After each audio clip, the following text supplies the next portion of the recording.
Shalom, ici le pasteur Georges Amouako, la maison de la destinée, Abidjan, Côte d'Ivoire. Que la faveur de Dieu vous annonce. Je vais lire rapidement ce passage, Esther chapitre 9, Esther au chapitre 9, le verset 1. Et au 12e mois, qui est le mois d'Adar, le 13e jour du mois, jour où devait exécuter l'ordre de l'édit et l'édit du roi, et où les ennemis des Juifs avaient espéré dominer sur eux. Ça fut le contraire qui arriva. Et les Juifs dominaient sur leurs ennemis. Tu domineras sur ton ennemi. Et les Juifs dominaient sur leurs ennemis. Le thème de ma réflexion, c'est le contraire qui arrivera. C'est le contraire qui arrivera. Quel que soit qui se lève contre toi, comme Aman s'est levé contre Mardochée, Dieu m'a chargé de te dire, c'est le contraire qui arrivera. Dieu va changer la donne de ce combat. Ce que Aman ne savait pas qu'il était engagé dans un combat spirituel. Un combat qui n'est pas limité au physique. Sur le plan politique, Aman était plus puissant que Mardochée. Sur le plan économique, il était plus puissant que Mardochée. Sur tout le plan, même sur le plan mystique. Mais Mardochée avait un avantage, c'est l'avantage prophétique. Si on va encore loin, on voit que Mardochée, il est de la tribu, il est de la même tribu que Saül, que le roi Saül, la tribu de Benjamin. Et on voit que Aman aussi était un Amalécite. La Bible dit qu'il était un Agagite. Ça veut dire qu'il est descendant du roi Agag. Et Agag était le roi des Amalek. Quand Dieu a dit à Saül d'aller tuer et éliminer tous les Amalécites. Il ne faut pas oublier que c'est un combat que Dieu avait décrété lorsque Israël quittait l'Égypte. Et les Amalek sont allés combattre Israël. Depuis ce jour, Dieu a décrété une guerre contre Amalécites. Alors, on revient sur notre passage. Voici un descendant de Saül et un descendant de Agag. Ce que Saül n'a pas fait, tuer Agag, Dieu va utiliser, n'est-ce pas, Mardochée pour le faire. Mais sur le plan physique, on ne sent pas la victoire en faveur de Mardochée. Sur le plan politique, pas du tout, on ne sent pas du tout. Sur le plan financier, on ne sent pas du tout.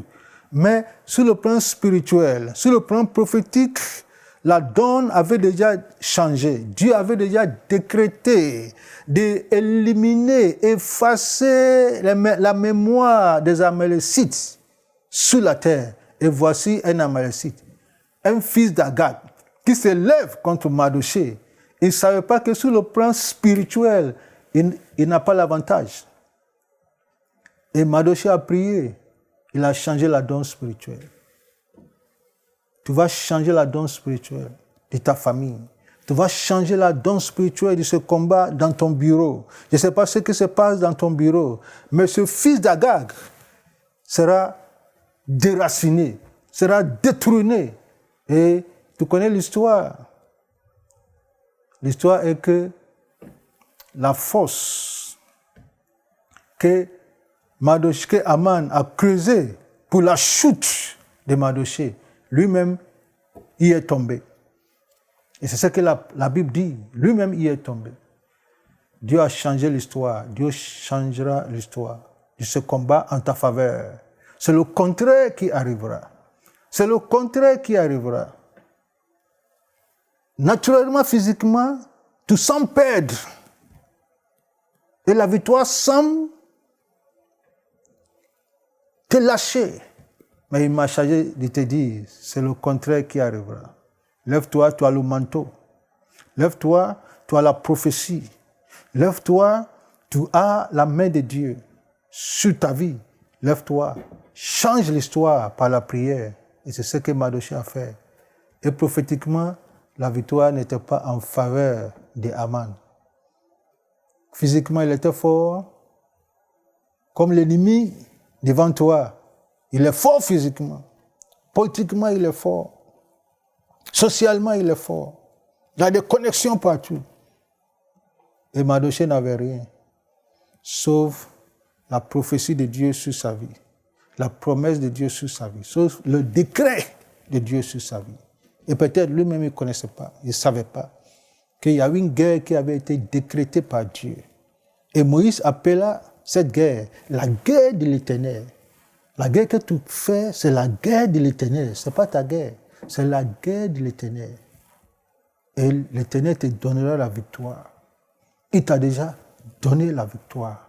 Et tu as la victoire. L'ennemi pense t'écraser. Mais c'est le contraire qui arrivera. Je lis encore le passage. Esther 9, le verset 1.